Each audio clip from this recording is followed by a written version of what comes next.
우리가 중국한테도 통보를 해줬고 중국하고도 정보보호협정을 맺겠다고 제안을 했는데 아직 답이 없다는 거 아니겠습니까? 그럼 왜 일본만 하고 하려고 하느냐는 그런 거는 일단 해답이 나올 수가 있다고 생각이 되고 예. 분명히 과거사가 잘못되어 있는 거는 저도 통보를 하고 빨리 속죄를 하거나 개선돼야 된다. 예. 그리고 북한이 일본이 분명히 전범국가 아닙니까? 그건 국제사회가 공인하고 있는 전범국가로 판단받고 있단 말이에요. 항복문서에 들어가 있습니다, 그게. 예. 그러다 보니까 평화법을 자기들은 의지로 가지고 떠들지만은 국내 정치에서 그 쉽게 고치겠습니까? 그건 못 고치게 하는 노력은 같이 해야 됩니다, 그러나. 우리가 같이 노력을 해야 되는 것이고. 좋습니다. 대신 원자력 문제는 이 북한핵이 결국 도미노 현상이 온 거단 말이죠. 그래요. 예. 그러니까 이 지역 안전, 북한핵은 바로 또 그러기 때문에 저희가 우리 안보를 위해서도 그렇고 이런 정보보호협정을 통해서 우리가 한미 간에 그러한 북한에 관련된 정보를 교류할 수 있는 것이 예. 기여하겠다.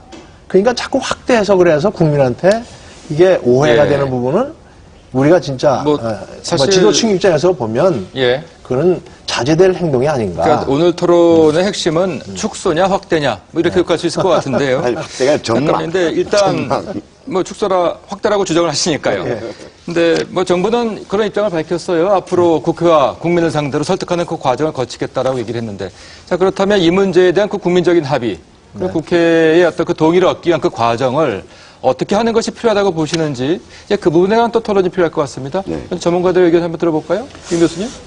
예, 저도 뭐 절차에 문제가 분명히 있었다라고 생각되고요. 오히려 이 내용이 이렇고 이것이 왜 필요한지에 대해서 사실은 이 정보보호협정은 제가 알기로는 작년 1월 달에 이미 국방부 장관들끼리 합의한 것으로 알려지고 있습니다. 그렇다면 1년 8개월 정도의 기한이 있었고 그동안에 충분히 이게 왜 필요하고 왜 해야 되는지에 대한 설명이 있었고 해야 되는데 특히 지금 뭐 아시다시피 대통령 선거라는 이런 굉장히 대선이라는 민감한 기간 속에서 이렇게 이것을 정부적으로 대단한 미스를 했다라고 저는 생각을 하고 있습니다. 예. 네.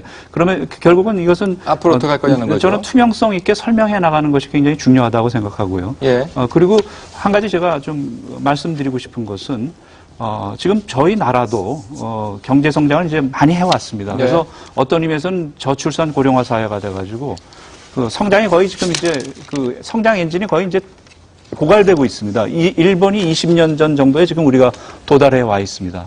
그런데 일본이 지금 대지진이 일어나면서 많은 문제가 노정이 돼가지고 세계적으로 제일 비싼 에너지 가격을 내고 있고 기업들이 그러다 보니까 안전하지도 못하고 그래서 많은 일본의 기업들이 지금 한국으로 이전하려고 하고 있습니다. 또 많은 그런 일본 사람들이 한국으로 오겠다라는 사람들도 많아지고 있고 또 많은 일본에서의 붐이 일어나고 있는데 어떻게 본다면 그런 기업 투자나 이런 것을 우리가 유치하면서 굉장히 중요한 어떤 모멘텀을 만들어서 성장 엔진을 만들어 나갈 수 있는 이 시점에 저희가 일본이 지금 군국주의 국가고 전범 국가고 이런 식으로 자꾸만 몰아갔을 때 과연 우리한테 어떤 도움이 있겠느냐라는 생각이 또 고려가 필요한 말씀이신 것 같고요. 듭니다. 그래서 저는 그 한일 관계가 굉장히 중요하고 그 한일 관계라는 건 결국 또 저는 건강한 역사관에 입각한 그런 한일 관계라고 생각합니다. 그렇지만 하여간 그 한일 관계를 위한 우리 나름대로의 좋은 관계를 만들기 위한 노력도 필요하고 정보 교류는 신뢰를 만들어가는 하나의 출발점이 될 수 있다고 생각합니다. 네. 저기 말이죠.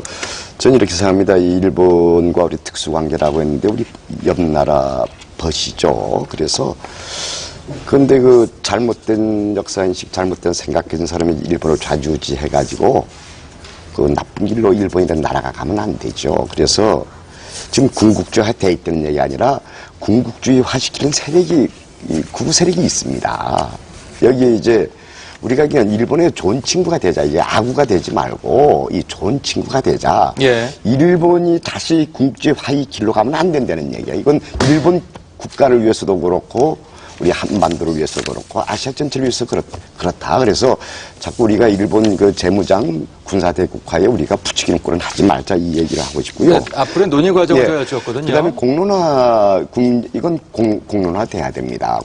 우리의 직접적인 우리의 이 안전 보장과 직결되는 문제 아니겠습니까? 한반도의 평화 문제하고 직결되는 문제거든요. 이게 국민적 공론화되고 국민적 이 동의도 얻어야 되고 국회 동의 얻어야 됩니다. 왜 얻어야 되느냐? 이건 안전 보장과 주권 침해 소지가 있기 때문에